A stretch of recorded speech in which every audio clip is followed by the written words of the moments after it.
మేదరమెట్ల జనసంద్రమైంది. భారీగా తరలివచ్చిన వైసీపీ కార్యకర్తలు అభిమానులకు సీఎం జగన్ సెల్యూట్ చేశారు. బిందు కలిసి సింధువైనట్లుగా తన మీద తన పార్టీ మీద నమ్మకంతో ఉప్పెనలా తరలివచ్చిన జన సమూహం ఓ మహాసముద్రంలా కనిపిస్తోందన్నారు. బాపట్ల మేదరమెట్ల వేదికగా ప్రతిపక్షాలపై నిప్పులు చెరిగారు సీఎం జగన్. విరగగాసిన మామిడి చెట్టులా వైసీపీ ఉంటే తెగులు పట్టిన చెట్టులా టీడీపీ పరిస్థితి ఉందని సీఎం జగన్ విమర్శించారు. చక్రాలు లేని తుప్పు పట్టిన చంద్రబాబు సైకిల్ తొక్కడానికి తోయడానికి దత్తపుత్రుడితో కలిసి ఢిల్లీలో చంద్రబాబు మోకరిల్లారన్నారు. సున్నా లాంటి చంద్రబాబు ఎన్ని పార్టీలతో పొత్తులు పెట్టుకున్నా దాని విలువ గుండు సున్నా అని స్పష్టం చేశారు.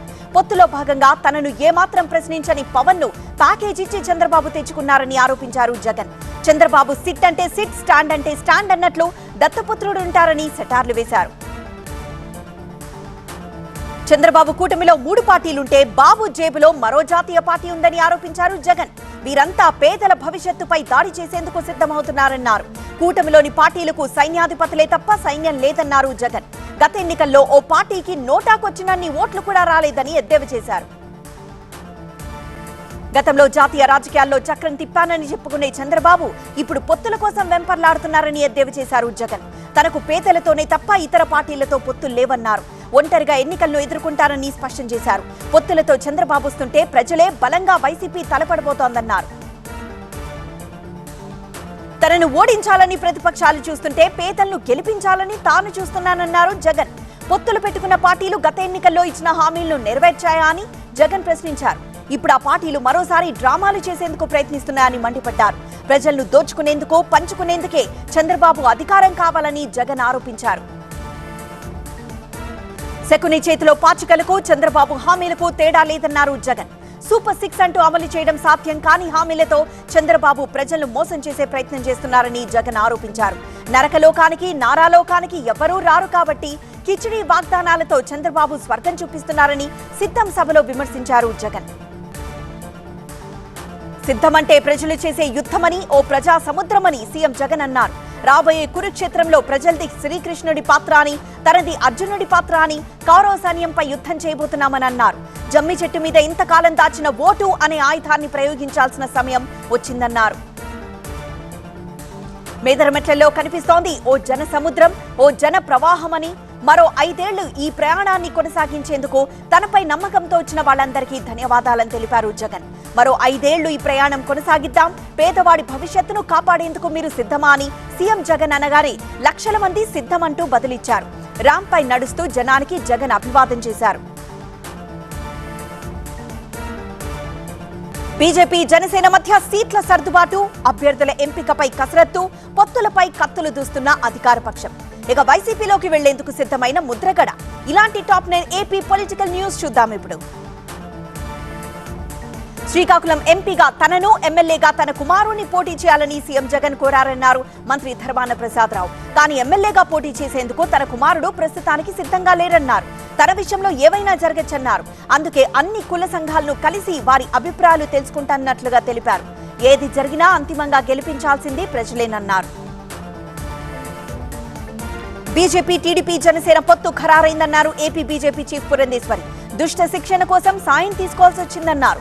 ఎన్ని సీట్లు అనేది 1-2 రోజుల్లో స్పష్టత వస్తుందన్నారు. అభ్యర్థుల విషయంలో తమ అభిప్రాయాన్ని ఇప్పటికీ అధిష్టానానికి చెప్పామన్నారు. త్వరలోనే అభ్యర్థుల ఎంపికపై అధికారిక ప్రకటన ఉంటుందన్నారు. టీడీపీ, జనసేనతో బీజేపీ పొత్తు కుదరకూడదని చాలా మంది కుట్రలు చేశారని ఆరోపించారు బీజేపీ నేత సీఎం రమేష్. రాష్ట్రంలో ఉన్న పరిస్థితులపై అవగాహనతోనే పొత్తులు కుదిరాయన్నారు. తాము అధికారంలోకి వచ్చాక లా అండ్ ఆర్డర్ అంటే ఏంటో, ఎలా ఉంటుందో చూపిస్తామన్నారు. ఏపీలో దోపిడీపై విచారణ జరుపుతామన్నారు. తాను విశాఖ ఎంపీ టికెట్ అడిగానని చెప్తున్నారు. అయితే పార్టీ ఎక్కడ పోటీ చేయాలంటే అక్కడ పోటీ చేస్తానంటున్నారు సీఎం రమేష్. వైసీపీ కుర్చీ కాళ్లు ఇప్పటికే విరిగిపోయాయన్నారు జనసేన నేత పోతిన మహేష్. Pawan Kalyan game changer. కేంద్రంలో చక్రం తిప్పి పవన్ పొత్తు కుదిర్చారన్నారు. సీట్ల సర్దుబాటులో పవన్ అందరికీ న్యాయం చేస్తారన్నారు. ఇప్పుడు అవకాశం లేని వారికి భవిష్యత్తులో నామినేటెడ్ పోస్టులు వస్తాయన్నారు. వైసీపీ ట్రాప్ లో పడకుండా ఉమ్మడి అభ్యర్థుల కోసం జనసేన కార్యకర్తలు పనిచేయాలని పిలుపునిచ్చారు. టీడీపీ అధినేత చంద్రబాబుకు ప్రొద్దుటూరు ఎమ్మెల్యే రాచమల్లు ప్రశ్నల వర్షం కురిపించారు. ఏ లాభం ఆశించి బీజేపీతో పొత్తు పెట్టుకున్నారన్నారు రాచమల్లు. బీజేపీ ఏం హామీ ఇచ్చిందో ప్రజలకు చెప్పాలన్నారు. కేసుల నుంచి తప్పించుకోవడానికే పొత్తు పెట్టుకుంటున్నారని విమర్శించారు రాచమల్లు. టీడీపీ జనసేన బీజేపీ పొత్తు అనైతికమన్నారు లక్ష్మీ పార్వతి. గతంలో చంద్రబాబు మోదీ పరస్పరం తిట్టుకున్నారని, ఇప్పుడు అవన్నీ మర్చిపోయి మళ్లీ పొత్తు పెట్టుకున్నారని విమర్శించారు. ఏపీ ప్రజలు వారి కుట్రలను గమనిస్తున్నారన్నారు. 40% ఓట్లున్న టీడీపీ బీజేపీతో పొత్తు పెట్టుకోవడం సిగ్గుచేటన్నారు. సిద్ధం సభతో జగన్ సత్తా ఏంటో తెలుస్తుందన్నారు లక్ష్మీ పార్వతి. విజయవాడలోని నోవాటెల్ హోటల్లో బీజేపీ పెద్దలతో పవన్ కళ్యాణ్ భేటీ అయ్యారు. గంటకు పైగా కొనసాగిన ఈ సమావేశంలో బీజేపీ జనసేన మధ్య సీట్ల సర్దుబాటుపై చర్చ జరిగింది. సోమవారం మరోసారి టీడీపీ బీజేపీ జనసేన సమావేశం కానుంది. ఆ తర్వాత అభ్యర్థుల జాబితాపై ప్రకటన చేసే అవకాశం ఉంది. ఏపీలో టీడీపీ జనసేన బీజేపీ కూటమి కొత్తగా పుట్టిందేమీ కాదన్నారు కడప ఎంపీ అవినాష్ రెడ్డి. ప్రత్యక్షంగానో పరోక్షంగానో తొలి నుంచే వారంతా కలిసే ఉన్నారన్నారు. బీజేపీ టీడీపీ బంధం ఇవాల్టిదేమీ కాదన్నారు. రాష్ట్రంలో ఉన్న బీజేపీ నేతలు టీడీపీ కోసమే పనిచేస్తారన్నారు. ఎప్పటి నుంచో బీజేపీతో కలిసి పనిచేస్తున్న టీడీపీ ఇవాళ ప్రత్యక్షంగా పొత్తు పెట్టుకుని ముసుగు తొలగించిందన్నారు. చంద్రబాబుకు ఎంతమంది తోడుగా నిలిచినా ఓటమి తప్పదన్నారు అవినాష్ రెడ్డి. ప్రతిపక్షాలన్నీ ఏకమైన జగన్ను ఓడించలేవన్నారు. ఈ నెల 14న వైసీపీతో చేరామన్నారు కాపు నేత ముద్రగడ పద్మనాభం. అధికారికంగా మీడియా సమక్షంలో ప్రకటించారు. ఆయనతో పాటు తన కుమారుడు వైసీపీలో చేరతారని ప్రకటించారు ముద్రగడ. తాను ఎలాంటి షరతు పెట్టలేదని, మళ్లీ జగనే సీఎం కావాలన్నారు. ఎన్నికల్లో సీఎం జగన్ కోసం ప్రచారం చేస్తానన్నారు. జగన్ మళ్లీ సీఎం అయ్యాక పదవిస్తే తీసుకుంటానన్నారు ముద్రగడ. 10 ఏళ్లు తమదే అధికారం అంటున్న రేవంత్. బీఆర్ఎస్ తో పొత్తుకు మాయావతి గ్రీన్ సిగ్నల్. ఫుల్ జోష్ లో తెలంగాణ బీజేపీ. ఇలాంటి టాప్ 9 తెలంగాణ పొలిటికల్ వార్తలు చూద్దాం ఇప్పుడు. జహీరాబాద్ పార్లమెంట్ పరిధిలో ముఖ్య నేతలతో మాజీ సీఎం కేసీఆర్ భేటీ అయ్యారు. నందినగర్ నివాసంలో సమావేశమైన కేసీఆర్ పార్లమెంట్ ఎన్నికల్లో అభ్యర్థి ఎంపికపై చర్చించారు. ఈ సమావేశంలో హరీష్ రావు, పోచారం శ్రీనివాసరావుతో పాటు పలువురు బీఆర్ఎస్ నేతలు పాల్గొన్నారు. ఇక్కడ సిట్టింగ్ ఎంపీగా ఉన్న బీబీ పాటిల్ బీజేపీలోకి వెళ్లడంతో జహీరాబాద్ బీఆర్ఎస్ అభ్యర్థిగా గాలి అనిల్ కుమార్ పేరును పరిశీలిస్తోంది పార్టీ అధిష్టానం.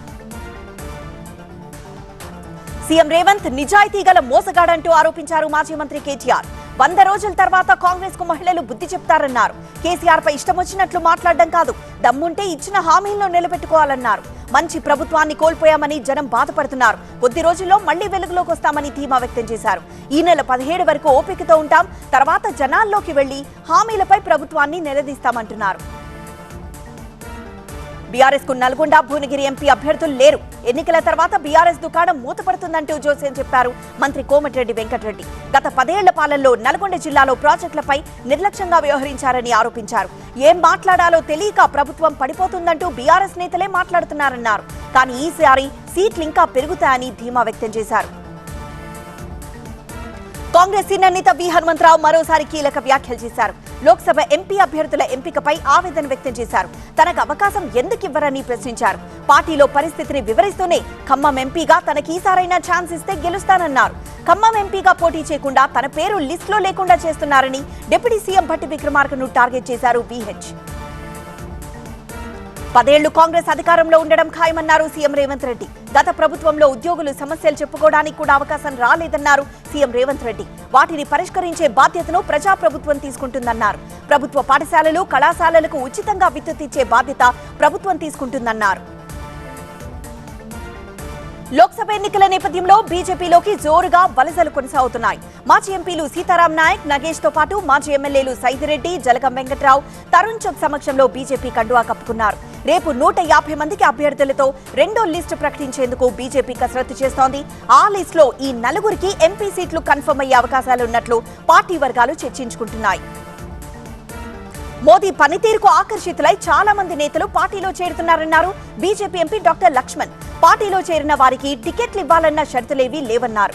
మొదటి నుంచి పార్టీ కోసం పనిచేసిన వారిని విస్మరించేది లేదన్నారు.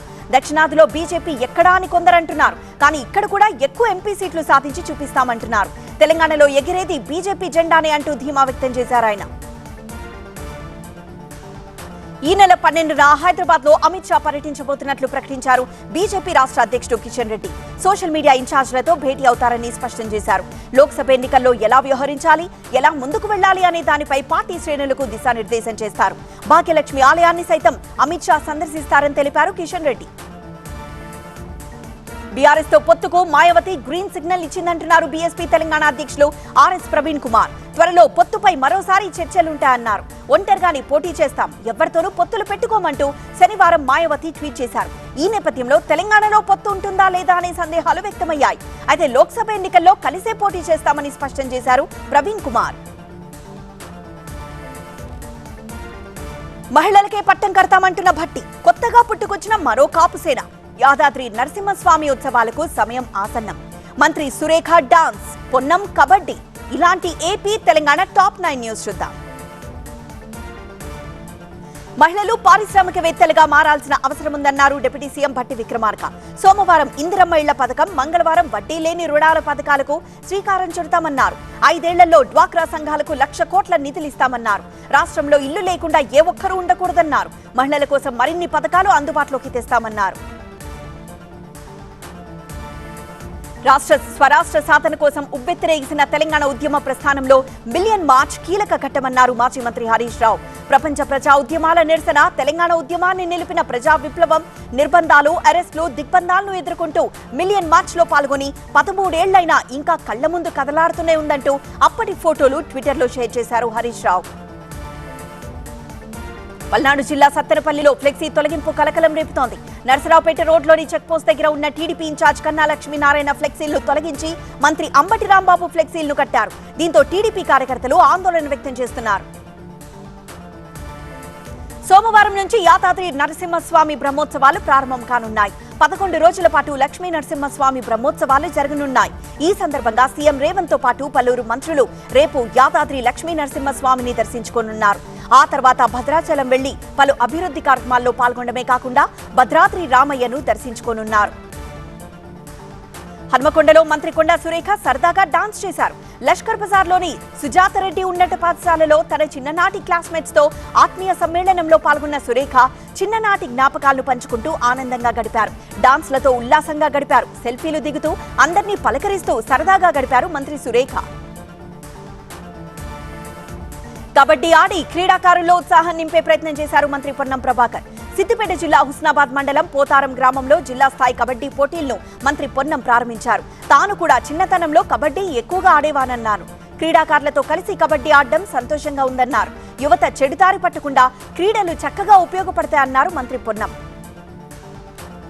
మైలవరం టీడీపీలో అసమ్మతి కొనసాగుతోంది. గొల్లపూడిలో ముస్లిం మైనార్టీ నాయకులు భారీ ర్యాలీ నిర్వహించారు. మైలవరం టికెట్ బొమ్మసాని సుబ్బారావుకి ఇవ్వాలని డిమాండ్ చేశారు. వసంత కృష్ణ ప్రసాద్ కి మైలవరం టికెట్ ఇస్తారన్న ప్రచారం నేపథ్యంలో బొమ్మసాని మద్దతుదారులు ఆందోళనకు దిగారు. ఏలూరు జిల్లా ఉంగుటూరు ఎమ్మెల్యే టికెట్ జనసేనకు కేటాయించడంతో మండిపడుతున్నారు టీడీపీ నేతలు. గన్ని వీరాంజనేయులకు ఉంగుటూరు టికెట్ కేటాయించాలని కోరుతూ భారీగా కార్ల ర్యాలీతో మంగళగిరిలోని టీడీపీ ఆఫీస్ దగ్గర నిరసన తెలిపారు. 2 రోజుల క్రితం ఢిల్లీ నుంచి టీడీపీ అధినేత చంద్రబాబు ఫోన్లో సర్ది చెప్పినా తగ్గలేదు గన్ని వీరాంజనేయులు. కాపు సంక్షేమ సేనను రద్దు చేయడంతో మరో సంఘాన్ని ఏర్పాటు చేసుకున్నారు కాపు నేతలు. పులి శ్రీరాములను కాపు సంక్షేమ సంఘం వ్యవస్థాపక అధ్యక్షుడిగా ఎన్నుకున్నారు. ఏలూరులో జనరల్ బాడీ సమావేశాన్ని నిర్వహించిన కాపు నేతలు రాష్ట్ర సంఘంగా విస్తరించాలని నిర్ణయించారు. ఉత్తరప్రదేశ్ లో పలు అభివృద్ధి కార్యక్రమాలను ప్రారంభించారు మోదీ. 34,700 కోట్లతో 782 అభివృద్ధి కార్యక్రమాలకు ప్రారంభోత్సవం, శంకుస్థాపన చేశారు. 12 కొత్త టెర్మినల్ భవనాలతో సహా 15 విమానాశ్రయ ప్రాజెక్టులను ప్రారంభించారు. అసాంగఢ్, శ్రావస్తి, మొరాదాబాద్, చిత్రకూట్, అలీఘర్ విమానాశ్రయాలకు శంకుస్థాపన చేశారు. దీంతో పాటు లక్నోలో కొత్త టెర్మినల్ ను ప్రారంభించారు. వారసత్వ రాజకీయాలను యూపీ ప్రజలు తిరస్కరించారన్నారు ప్రధాని మోదీ. తనకు కుటుంబం లేదని ఇండియా కూటమి నేతలు విమర్శిస్తున్నారు. కానీ దేశమంతా తన కుటుంబమేనన్నారు. వికసిత్ భారత్ 2047 దిశగా అడుగులు వేస్తున్నాం. సబ్కా సాథ్ సబ్కా వికాస్ నినాదంతో ముందుకు వెళ్తున్నామన్నారు ప్రధాని మోదీ. విపక్షాల నినాదాలకే పరిమితమైతే తమ ప్రభుత్వం చేసి చూపించిందన్నారు. లోక్సభ ఎన్నికల ప్రచారానికి సంసిద్ధమంటూ ప్రకటించారు పశ్చిమ బెంగాల్ సీఎం మమతా బెనర్జీ. రాష్ట్రంలోని మొత్తం 42 ఎంపీ సీట్లలో తృణమూల్ కాంగ్రెస్ అభ్యర్థులను ప్రకటించారు. మాజీ క్రికెటర్ యూసఫ్ పఠాన్ ను పీసీసీ చీఫ్ అతిర్ రంజన్ చౌదరిపై బరిలోకి దింపారు. మహువా మొయిత్రాకు కూడా టికెట్ ఇచ్చారు మమత. సిట్టింగ్ ఎంపీ నుస్రత్ జహాన్ కు ఈసారి టికెట్ ఇవ్వలేదు మమత. వైసీపీ సిద్ధం సభ తరహాలో కోల్కతాలోని బ్రిగేడ్ మైదానంలో టీఎంసీ బహిరంగ సభ నిర్వహించింది మమత. 42 మంది ఎంపీ అభ్యర్థులతో ర్యాంప్ వాక్ చేశారు. బెంగాల్లో కాంగ్రెస్ తో పొత్తు ఉండదని, ఒంటరిగానే బీజేపీతో పోరాడతామని ప్రకటించారు మమత. బీజేపీ నేతలు తమపై అవాస్తవాలను ప్రచారం చేస్తున్నారని, బెంగాల్లో బీజేపీకి కాంగ్రెస్ నేతలు పూర్తిగా సహకరిస్తున్నారని ఆరోపించారు. ఏ ఒత్తిడి కారణంగా 42 స్థానాలకు మమతా బెనర్జీ అభ్యర్థులను ప్రకటించారో తమకు తెలియడం లేదంటున్నారు కాంగ్రెస్ ఎంపీ జయరాం రమేష్. తృణమూల్ కాంగ్రెస్ తో కలిసి నడిచేందుకు తాము సిద్ధంగా ఉన్నప్పటికీ మమతా బెనర్జీ ఏకపక్షంగా నిర్ణయం తీసుకుని అన్ని స్థానాలకు అభ్యర్థులను ప్రకటించారన్నారు. లోక్సభ ఎన్నికలకు ముందు కేంద్ర ఎన్నికల సంఘం కమిషనర్ అరుణ్ గోయల్ రాజీనామా అంశం రాజకీయ దుమారం రేపుతోంది. గోయల్ పదవీ కాలం 2027 డిసెంబర్ దాకా ఉన్నా ఆయన ఎందుకు రాజీనామా చేయాల్సి వచ్చిందని విపక్షాలు ప్రశ్నిస్తున్నాయి. దీనిపై ఖచ్చితంగా వివరణ ఇవ్వాల్సిందేనని కేంద్రాన్ని డిమాండ్ చేశారు కాంగ్రెస్ సీనియర్ నేత జయరాం రమేష్. పంజాబ్ లో రైతులు ఆందోళనలు మళ్లీ ఉధృతం చేశారు. పంజాబ్, హర్యానా రాష్ట్రాల్లోని 60 ప్రాంతాల్లో రైతులు రైల్ రోకో చేపట్టారు. పట్టాలపై కూర్చొని నిరసన తెలిపారు. రైతుల ఆందోళనతో రైళ్ల రాకపోకలకు తీవ్ర అంతరాయం కలిగింది. ఎంఎస్పీ సహా వివిధ డిమాండ్లతో సంయుక్త కిసాన్ మోర్చా, కిసాన్ మజూర్దార్ మోర్చా ఈ ఆందోళనలను చేపట్టాయి.